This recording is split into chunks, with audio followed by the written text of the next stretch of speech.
I also realized, are we on as well? Is that okay? Okay, great. Hi, everybody. So if you want, I would encourage you to move toward the center, because especially when we sing hymns together, we want to be able to hear the harmony. Thank you so much for being here, and as people trickle in, I'll just give a brief introduction to the series. This is the We Sing series, a series of events where we focus on the hymns that are in the Glory to God hymnal that is at Meeting House Church. Fairly new to Meeting House Church, even though it was published in 2013. We'll go over that at some point later. But between that hymnal and the thousands of other hymns that we know or don't know yet, there's a lot of hymnody out there, and this series the goal is to explore that. This particular event I'm really excited about because it's called We Sing Folk, but it is anything but just folk. Folk is a term that we use often to denote a specific genre of music, but realistically, American folk is a lot more complex than we might realize. So we have a guest speaker in our midst to talk about early American hymnody, his project, and everything surrounding a more complex view of the early United States hymns. So please welcome Peter Mercer Taylor.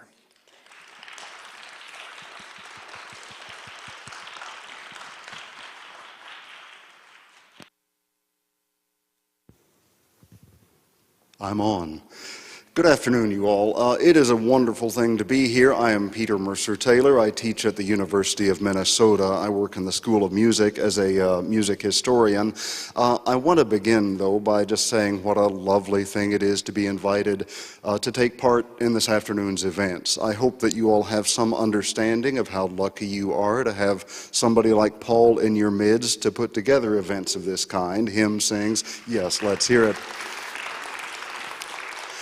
To put together hymn sings and the opportunity for masterworks presentations, things like that. And I count myself particularly lucky that Paul has invited me to come crash your party for a few minutes here before the singing starts. So yes, hymnody is something that I care deeply about, and you're going to be hearing a little more about my own connections to the kind of repertoire that we're encountering today. The sort of tie that binds both of the events of today's offerings, both the Wilberg piece that many of you will be singing after we do the hymn sing, and the hymn sing itself. The tie that binds is this kind of notion of American folk hymnody, that both of these parts, the Wilberg piece, the hymns you all are going to be singing, are united through this sort of broad concept of folk hymnody. And I'm going to spend much of my time today talking about just what folk hymnody is. Basically, you all are about to sing through about a dozen hymns, and around 8 of those are going to come out of your hymnals, out of the Glory to God. Those are going to be American folk hymns, as we now call them. But every so often, you will also pick up your handout, which I hope everybody has one of in front of them. There are 4 other hymns in there. And so every so often, you will be directed to pull out this thing and sing one of these things. You notice these hymns are not in the Glory to God. They're not in any modern hymnal. That's why we have to get them in the handout. That they're not hymns that have really survived the test of time. However, both these hymns on the handout and those hymns in the hymnal, these represent vibrant, urgent, kind of, turbulent streams of hymnotic music making in the United States in the early 19th century. These represent sort of 2 facets of 19th century American hymnody that both really came into focus in the early 1800s, the 1820s, 1830s, thereabouts. Next slide, please. So what I am really here to do is talk about these 2 different worlds of early 19th century American hymnody, because as you make your way back and forth between the hymnal and the folk hymnody and this other stuff, the stuff you're finding in the handout, you will feel that you are passing back and forth between 2 markedly different worlds, which you really are. And that is what I'm talking about today. The fact that there was not just a single kind of hymnody getting published in these big best-selling tune books in the early 19th century. There really were 2. There really were 2 American hymnodies sort of making their way, coming into focus together at this very early, sort of interesting stage in the history of American music making. Those are the two I'm going to be talking about. Now, by the way, what we're talking about is the history of sort of published literate music making, hymnody that got passed down through publications. And as you have learned over the last couple of We Sings, most importantly the first one, the We Sing Spirituals from last April, there were all kinds of other sacred music making going on in the environment we call the United States at that point. There was music making going on among enslaved people, music making going on among Native Americans. Those are not the traditions we're here to talk about. We are here to talk about the traditions that were finding their way into print on behalf of the European settlers here, on behalf of the people mostly of European descent who were forming the United States and its kind of commercial musical culture. So that's the kind of big backdrop here. Next slide, please. When we talk about folk music, when we apply the word folk to a genre of music, you don't have to read all this yet. I'll be walking you through it in a second. But when we talk about folk music, what we technically mean is music whose composer we do not know.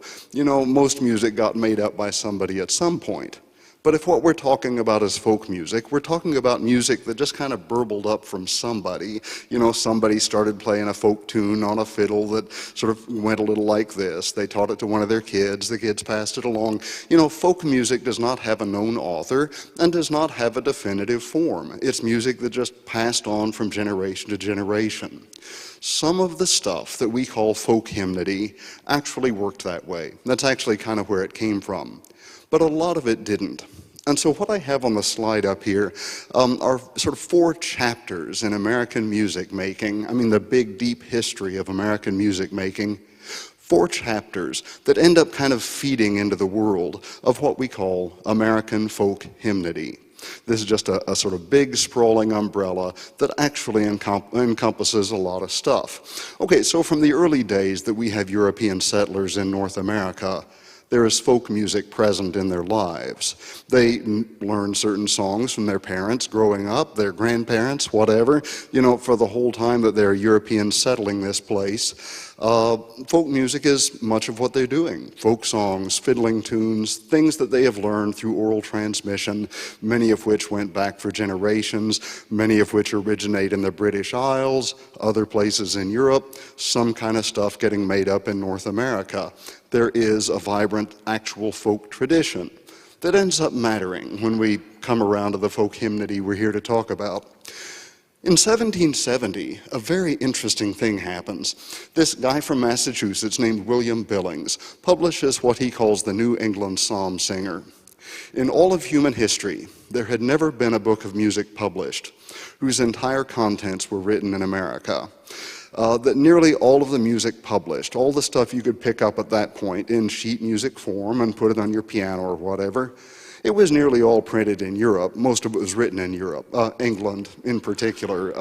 You know, most of these are English imports. Americans didn't write a whole lot of music. They didn't publish a whole lot of music. But William Billings had this idea, I can do this thing. I can write a whole book's worth of music, print it up, you know, folks will be into it. Now, the only snag was William Billings really didn't have much idea what he was doing. He had not been educated in Europe. And so what we tend to think of, I mean, you know, Haydn is over in the German-speaking world getting his feet under him. Mozart is starting to write really interesting music at this time. Bach about 20 years in his grave. You know, Europeans had a very carefully worked out system for how harmony and voice leading and everything else, counterpoint, worked. Billings just didn't know much about those things. He said, nature is my teacher. I'm not educated by Europeans. I'm just calling it like I see it. Here's my music. Take it or leave it. And people took it. People just loved this stuff. It is just vibrant, energetic, you know, doesn't really follow the rules, but just incredibly engaging, fun music to sing. This stuff just took off like wildfire. Around the year 1800, another kind of chapter begins. We're entering the stage that we now call the Second Great Awakening, this period of just amazing kind of fervent in American public Christian life, where just out there all across the countryside, we found camp meetings, sort of revival meetings springing up, people spontaneously getting together, often by the hundreds, for the purpose of Christian religious revival. These are just, often kind of spontaneous, just exciting scenes of getting together, and they need music to sing. And a whole new kind of music starts to kind of bubble up. People develop tunes that folks can remember easily, sing easily, and all that. A whole kind of tradition of revival music begins to snap into focus. And then we finally get to the years, the 1830s, the 1840s. It is at that moment, really in the second quarter of the 19th century, that we begin to see publications that sell so many copies and turn out to kind of endure for so long in the American imagination that it is finally there in the second quarter of the 19th century that we begin to see the publications come into focus around which our idea of American folk hymnody sort of crystallizes. And we can call it folk hymnody, we might call it shape note hymnody, I'll say a word about why that is in a second. We might call it sacred harp hymnody. The 1844 Sacred Harp was such a successful book, still with us today. A lot of people just call this sacred harp singing. That's just kind of the name that stuck with it. But we're talking about tune books that sold like hotcakes. To get just a little ahead of myself, William Walker's Southern Harmony of 1835 is a classic of this genre. Within about 30 or 35 years, the people publishing this book were claiming that it had sold around 600,000 copies. It's hard to test these numbers, but if it was probably the best-selling music publication in human history. There probably had been no music publication ever that had sold as well as William Walker's Southern Harmony. So this is the most amazing, sort of successful kind of popular music that had ever existed in human history. So a very interesting moment in American history. Okay, next slide. While that was all going on, there was this entire other genre of American hymnody burbling up, and it was nearly as successful as the sort of rugged folk stuff. We don't have a very good name for this stuff either, but we'll call it the kind of Europeanized scientific tradition. The grandpappy of this tradition is a guy named Lowell Mason, born in Massachusetts, though he happens to be in Savannah in 1822, Savannah, Georgia, when he publishes his first big tune book. That tune book gets published in Boston anyway. His 1822 book called the Boston Handel and Haydn Society Collection of Church Music. What's so special about this book and about Mason is that Mason did know the rules. He had actually studied composition with a recent German composer immigrant, and so he knew how to write counterpoint. He knew how to write harmony and voice leading in ways that wouldn't make Bach roll over in his grave. He knew how Europeans did this stuff. And so the book that he produced just seemed so kind of perfect and polished. It wasn't nearly as rugged and exciting as the William Billings stuff, as the revival stuff, but it just seemed kind of polished and accomplished and literate. It's just this moment in American history. Americans are also starting to develop ideas that there's a correct way to spell words.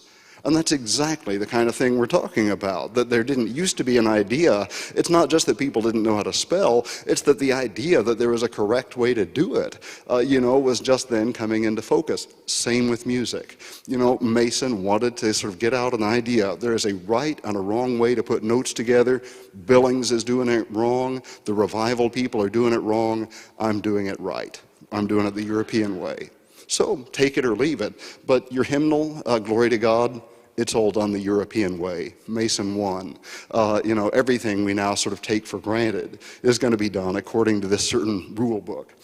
So Mason puts this out there, and one of the things about his 1822 book that people found incredibly exciting, and we're about to bring things to roost in the singing you're doing today, was the fact that this tune book actually had 20 tunes in it by Mozart, Haydn, and Beethoven. Tunes that were actually just sort of lifted out of operas, lifted out of symphonies, lifted out of string quartets. Now, most people knew those people's names. They had an idea of what Mozart and Beethoven's music was like.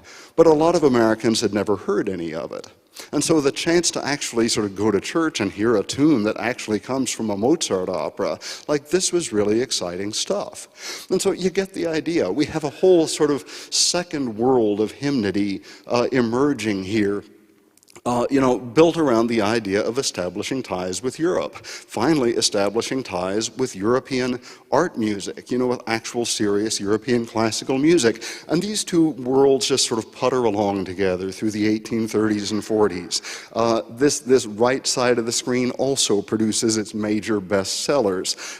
There toward the bottom, we see more tune books like this showed up. That's the point there. A lot more of them did. Hundreds more of them did. Sort of based on the model of Mason's Handel and Haydn Society collection. But for example, Mason's Carmina Sacra of 1841, that too had sold about 500,000 copies by the middle of the century. And so Mason's Carmina Sacra on the right side of the screen, Walker's Southern Harmony on the left side, we're talking about just these mega hits in the world of music history, just amazingly successful tune books, but coming from very different places, representing very different worlds. Now, one funny thing about all those tunes that were based on Western classical music, on Mozart, Haydn, and Beethoven and stuff, that's not where all the tunes in these tune books came from. Most of them were other things, good old English tunes or something.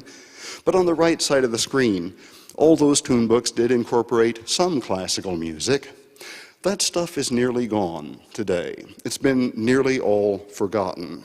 There was a time when there were hundreds of adaptations of this kind in circulation, hundreds of tunes by Mozart and Beethoven stuff that people would just go to church and sing. They're mostly gone. So Elam Ives' Mozart collection, 1846, the second to bottom line there on the right side, that contained a tune that went like this.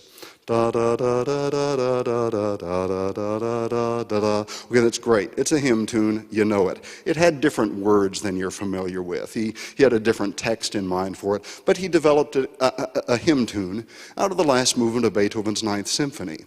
That book came out in New York, about a mile from the place where about a month before Beethoven's Ninth Symphony had been premiered by, the first orchestra to play it in North America. And so it's funny, the sort of North American premiere of the symphony and the sort of premiere of that little chunk as a hymn tune happened almost simultaneously and almost in the same place. Pretty interesting world back then. But like that tune, it's still with us. We're still singing that tune today.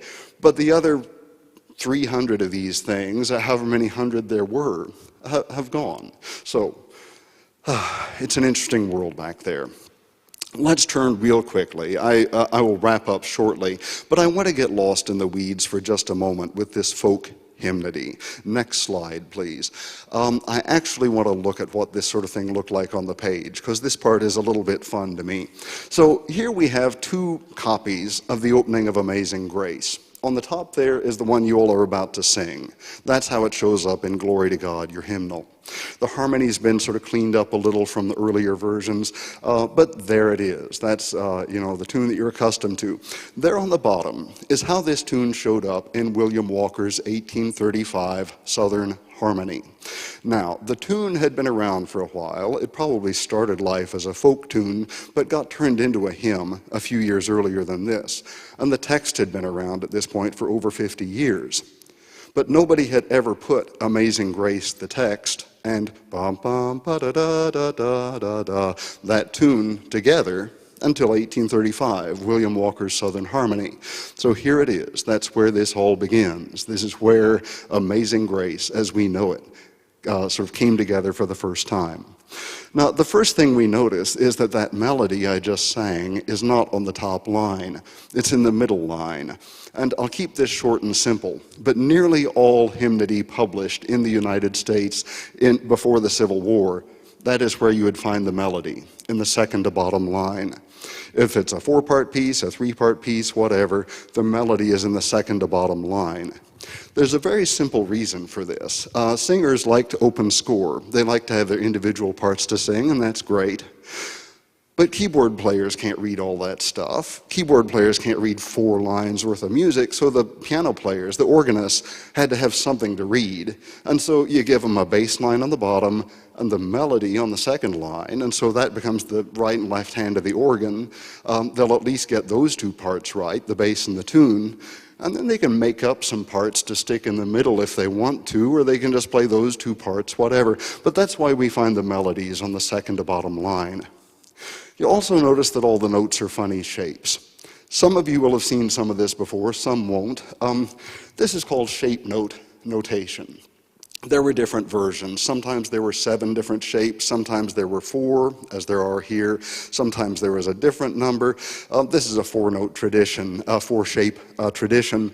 Shape note was published for the first time. Shape note notation was published for the first time, probably in 1801. But all the rugged folk hymnody stuff, nearly all of it, was published originally in shape notes. Nearly all the European stuff, that other stuff that we're not talking about right now, that was almost all published in round notes. But the shape note stuff, that was how you publish the sort of raw folk music type stuff. And of course the whole point of shape notes is that if you give every sort of scale degree, do, re, mi, fa, sol, la, you know, if you give each of the solfege syllables a different shape, and then you come to understand how those different syllables relate to each other and how the shapes relate to each other, then to read shape note music, you don't actually have to know anything about how key signatures work. The pitches can move up and down around on the staff, but the shapes will always tell you where you are in the scale. And so shape note music simplifies singing. Okay, I want to wrap up with just a little tip of the head toward, or tip of the hat, toward why it is that Paul decided this afternoon not just to have you all sing a bunch of folk hymnody. There's a lot of great American folk hymnody out there. So why is it that you're burdened with singing 4 pieces of music, which you're about to do, by, you know, the likes of Mozart, Haydn, Beethoven, Schubert? That's what you're about to do. Sort of mix up this shape, the folk hymnody with this other highbrow tradition that is basically gone from the world at this point. And the answer is simply because that's my thing, and because Paul is a nice guy, and he said, oh, come on. But this really is my thing. People have always known, I mean, historians have known for centuries, well, decades, that there was this tradition of adapting classical music in pre-Civil War hymns.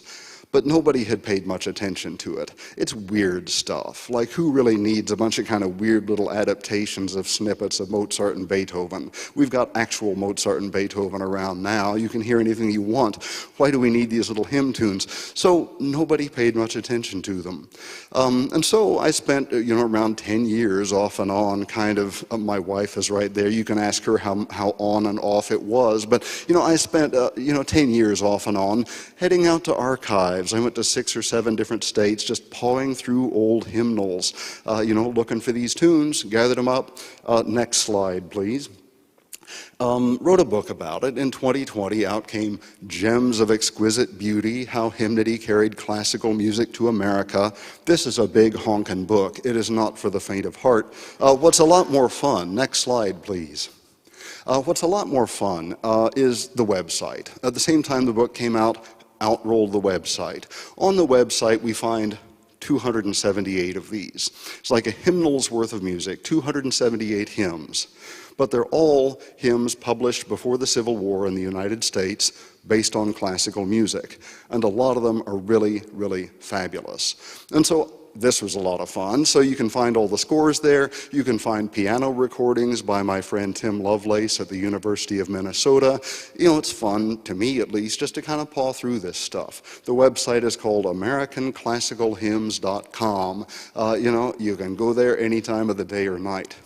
What to me is even more fun is what I call the choral showcase. All of these tunes are sitting out there just like an online book, but there's an open invitation. Any ensemble that wants to record any of these can just go record them, send them my way, I'll put them on the website. And what's here right now is like a screen capture of a Virginia choir that sent me some stuff a little while back, and there they are on the website having recorded this stuff. And so at the moment, I have about 52 recordings of different tunes that have rolled in from 17 different ensembles scattered across 7 different states. We got folks in Texas and Oklahoma and Virginia and Michigan and Indiana and Minnesota. The stuff is rolling in. And it's been an incredibly fun part of the process. And so to wrap this all up, I will point out, you all are about to sing 4 of these tunes. I have never heard them. It's possible that nobody has heard them sung. I've heard them played on the piano. I haven't heard them sung. And it's possible that nobody has really sung them at all, for 150 years. Who knows? So here you are breaking the ice. Yes.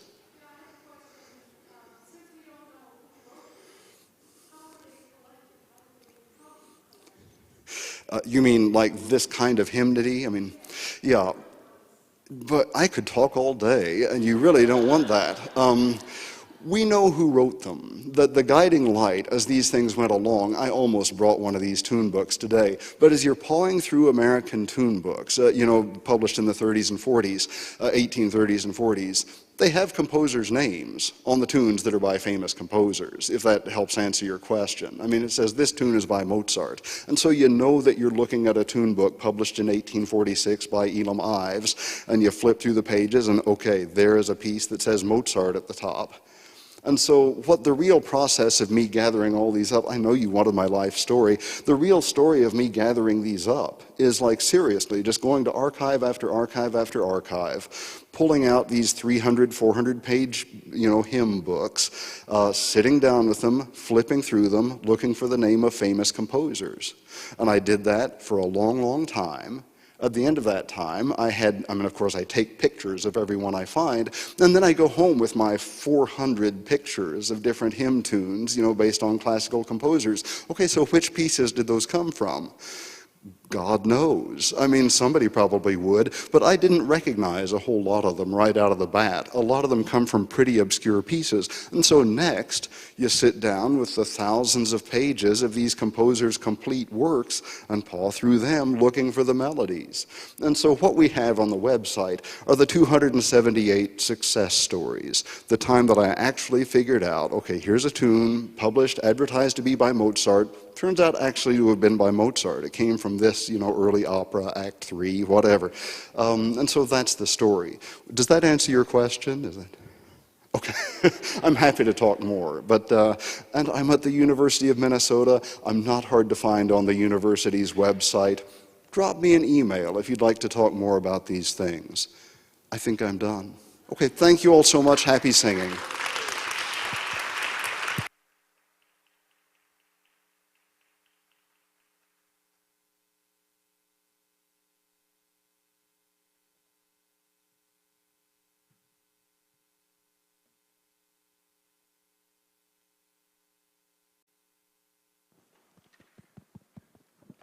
Well, that was cool.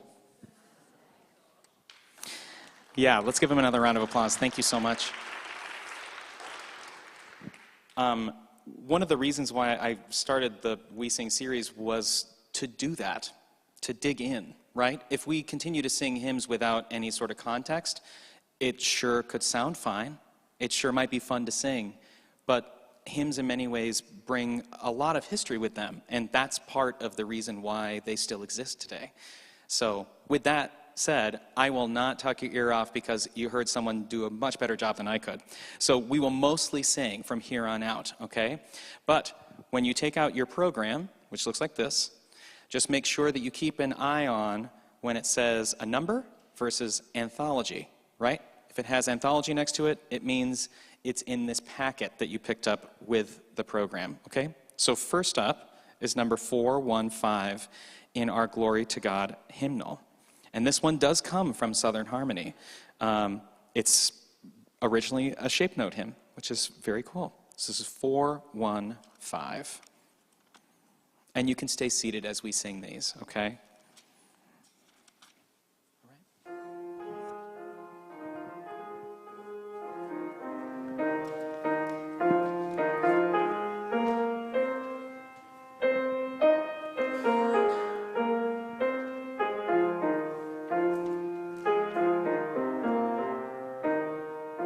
Everyone ready? Come Come ye sinners poor and needy, weak and wounded, sick and sore. Jesus ready stands to save you from the waiting hour and power. I will arise and go to Jesus. He will embrace me in His arms, in the arms of my dear Savior.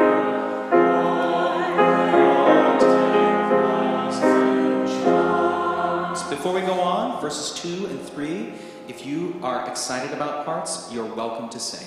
Let's go on with verse 2. Ready?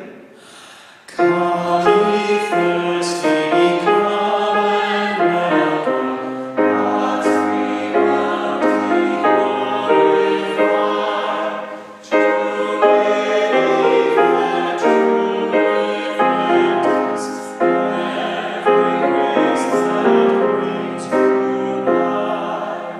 I will arise and go to Jesus. He will embrace me in His arms, in the arms of my dear Savior. All there are 10,000 stars. Come ye weary, heavy laden, lost and wounded, fire fall. May you tarry till your letter, you will never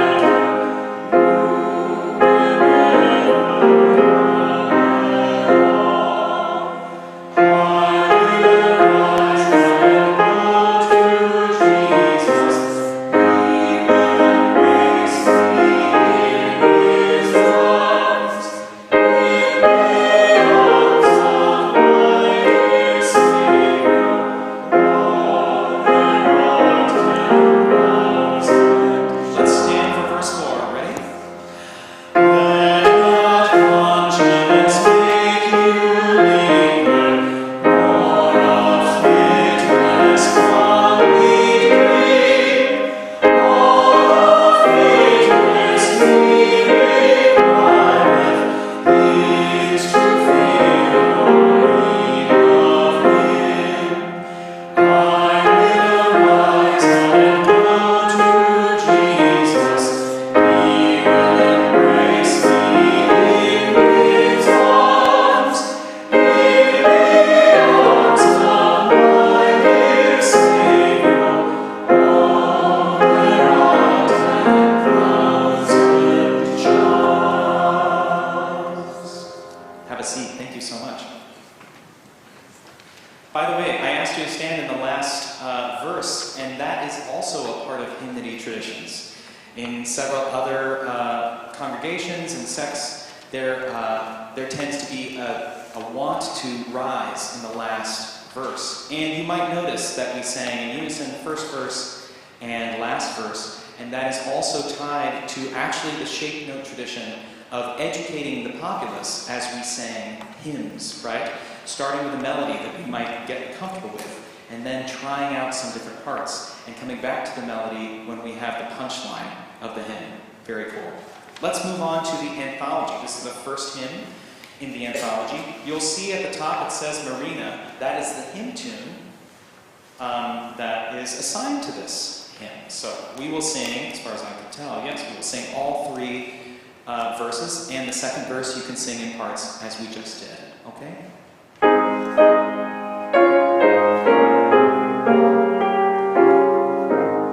Ready?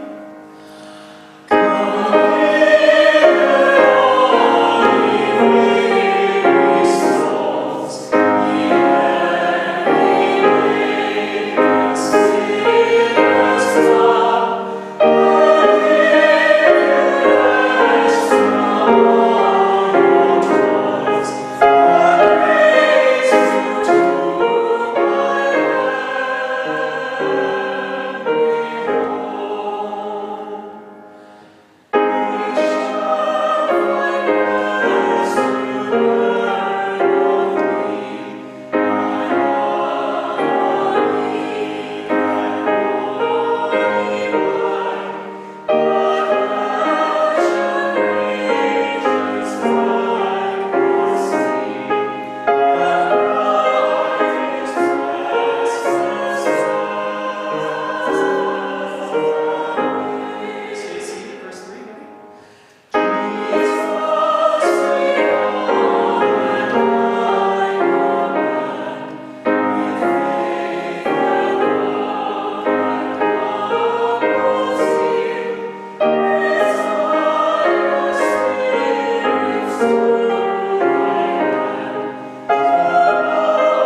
And we'll uncover that each time as we go back and forth. So the next tune is number 796. We come to you for healing, Lord.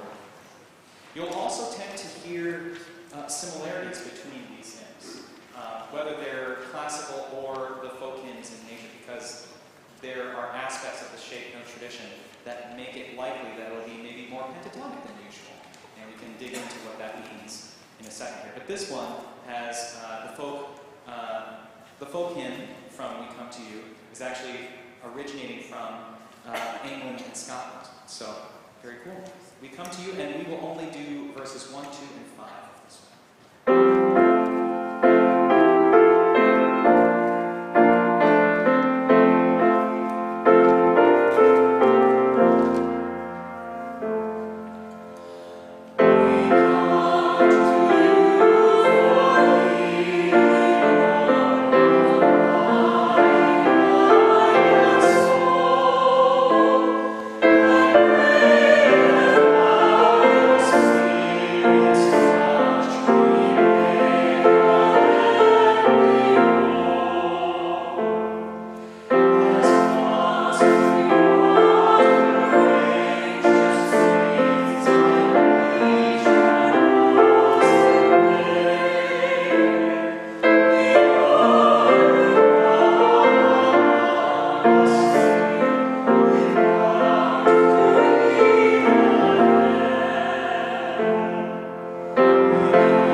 William Billings, right? So this tune is original. It's an original of his that is a beautiful one that has stood the test of time. And we will be singing this, chorale members who are here, we will be singing this again during Lent. It's just such a beautiful melody. And the best part is that if you see the little asterisks above the lines, the music, right? That's where the canon enters, right? You can do this in up to 4 parts, which is very exciting. For now, we will only do it in 2 parts, but first, let's sing the melody all together, and then we'll divide up into parts, okay?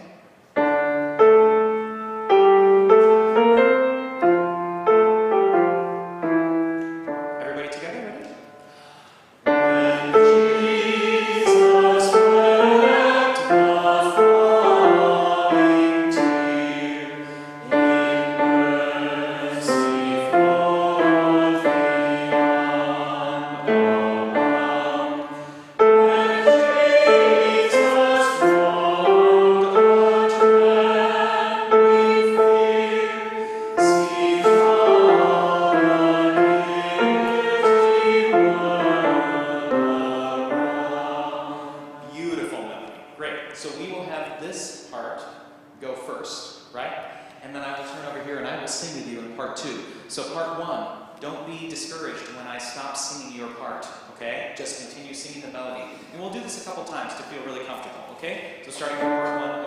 ready? When Jesus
Pretty cool, right? It's just beautiful. Great. We are back to the anthology. Turn to page 2 of the anthology. You'll see the word Benedict at the top. I immediately think of eggs, but that's because I'm excited about Sunday morning breakfasts. This is a beautiful one. All 4 of these are just beautiful, and I'm determined to use them throughout in the future at Meeting House Church. So we will do verses 1, 3, and 4 of this one.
And now we can turn to 649.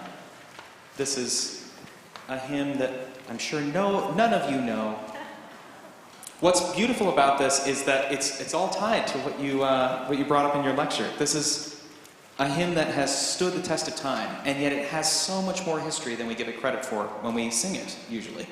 I love that we can bring ourselves back to the idea that this is the continuing legacy of a type of music for God.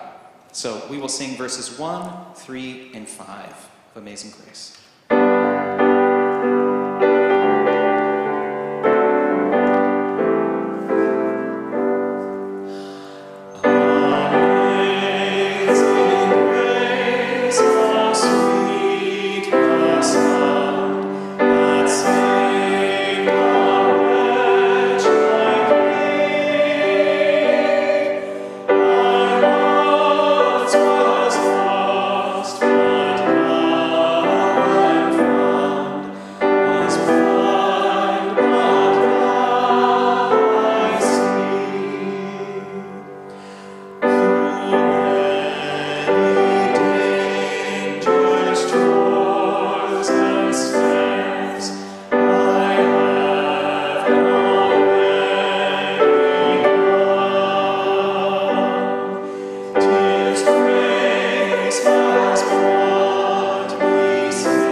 That's incredible.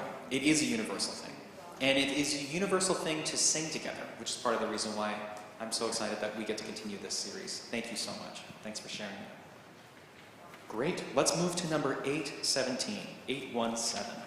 We walk by faith and not by sight. This is also, it's funny actually, I was writing my little notes for each of these and I was saying, well, the origins come from this publication. The origins come from this publication. Well, really, the origins come from before that. But the numbers that you see at the bottom of these are often indicating the first time it might have been put into print, right? Per what Peter Mercer Taylor was talking about. So it's important to note that this is, even then, a continuation of something that was being done by a group of people. Okay? We will sing number 817, verses 1, 3, and 4.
Beautiful. Let's move back to number 803. 803. My chorale will be reminded of this hymn tune because I did an arrangement of this one. This is one of my all-time favorite hymn tunes ever, Resignation. It's just beautiful. What's even better about this, though, is that it's in our it's in our hymnal with the paraphrase of Psalm 23, one of the most well-known psalms. This combination is perfect for this one. So this is number 803, and we'll do all three verses.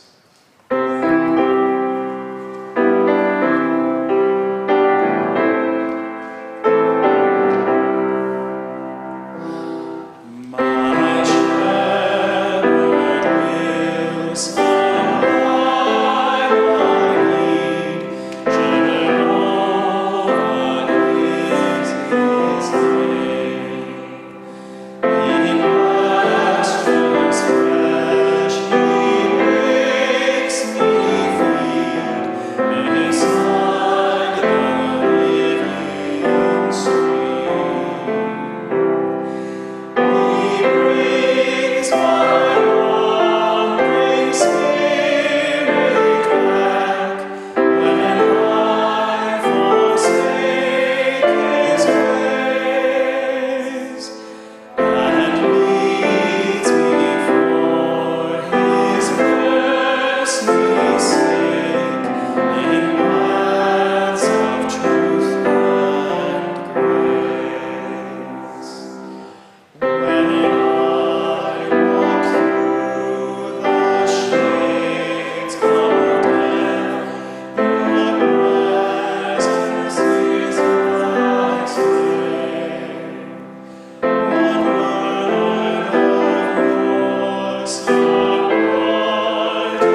the next piece in your anthology booklet, I just wanted to take a moment, actually, to talk your ear off, because when Dr. Peter Mercer Taylor talked about how, when he said, so this is the reason why we're doing both of these together. It's because, you know, I'm a nice person. I appreciate that. But there is actually another reason.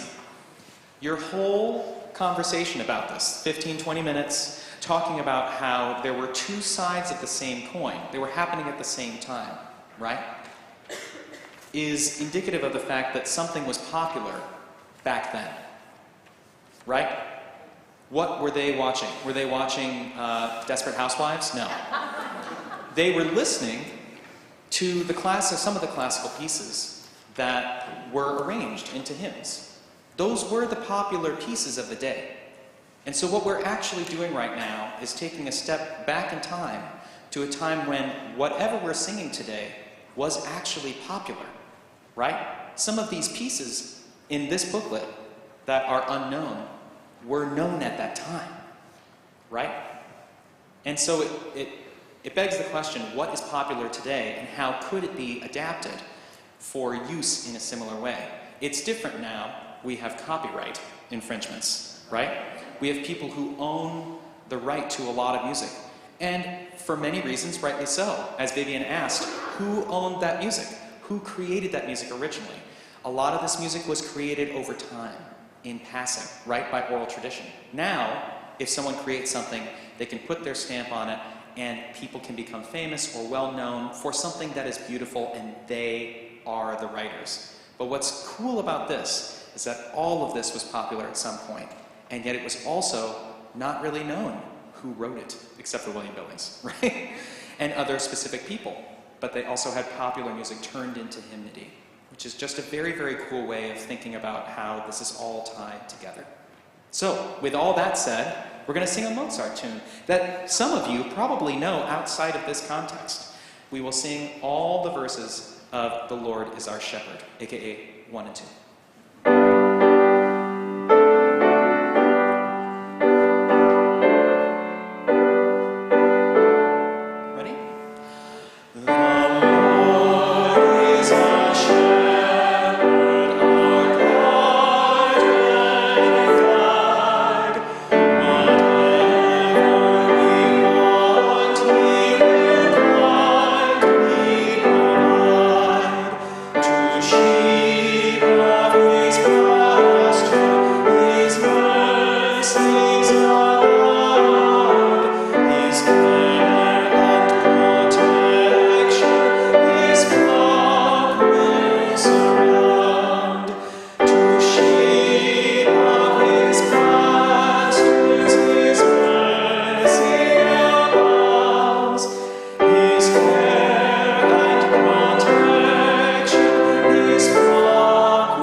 Together, ready? And the Lord is our shepherd, what then shall we fear? What danger can frighten us while He is near?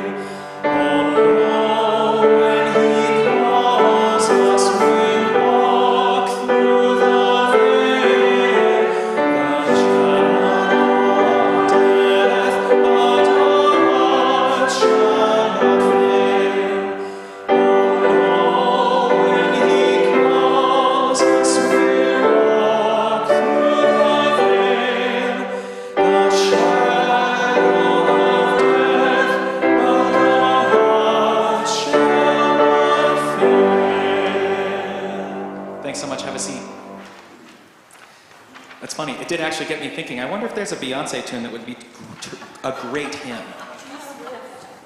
But maybe we'll do that later. Let's move to number 716. Number 716 in the hymnal. This is another one that is just one of my favorite hymn tunes. And something to note, the frequency of hymn tune in a hymnal is also probably indicative of how popular it still is, right? And so this one, which is known as Beach Spring, occurs 3 times in this hymnal. with different texts. It's really, really interesting. And many hymnals have recurring tunes with different texts. Not always 3 of them, though. That's how popular this tune is. We'll do just verses 1 and 3. Verses 1 and 3.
So I'm actually going to skip the last hymn from our hymnal and just focus on the last hymn in the anthology.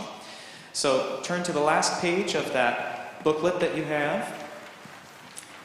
And we're actually going to do verses 1 and 4 because we want to make sure that we get you home for the big game. But also, we have one final song that we want to sing for you all. But we'll just sing verses 1 and 4 of this that comes from a Haydn piece. Beautiful.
It's just a beautiful hymn, and they all are, both in our hymnal and in this collection. So, Dr. Peter Mercer-Taylor, thank you so much for doing this work so that we can have an anthology of hymns that are just as beautiful as the ones we know, even if they're lesser known to us. So, one more round of applause for Peter Mercer-Taylor. Thank you. All right, we have a small but mighty choir to sing one piece for you. Choir, why don't you get on up here and get situated while I talk a little bit about a few things. For those of you who came out today, thank you so much for choosing hymns over football. Just joking. You will eventually be out of here in time to see the big game, but I do want to thank you for being here because this is a burgeoning program. This is fairly new. The We Sing events and the Meeting House Masterworks events. And so with that in mind, the Meeting House Masterworks program is a project-based program where we, for one weekend, look at what we perceive to be masterworks of the past and present. And this Meeting House Masterworks, while reduced because of our forces, which is totally fine, features a piece by Mac Wilberg, who is the director of the Tabernacle Choir. And if you don't know his music, you really should. It's incredible music. And what you're about to hear is a 4-hand piano reduction of a piece that he wrote that is for full orchestra. And I don't really know how the guy sleeps, but a lot of music that they do there, as you know, is for choir and orchestra. And a lot of what they do there is also his arrangements. So this is an arrangement, the first of 4 in a set called 4 American Folk Hymns. And what he's done is he's arranged it in a new way while also celebrating the old style that this comes from. So, and we also bring back our esteemed pianist, Steve Swanson, from the last time we had him for our Meeting House Masterworks, and of course, Kathy Rodland on piano for the We Sing. Thank you so much for doing this. Ah, yes, and one more thing. If you like what you heard today, or you liked what you experienced here today, feel free to donate outside in the baskets. They will go toward the music ministry here and support programs like this and others, okay? And without further ado, this is Saints Bound for Heaven, arranged by Mac Wilbur.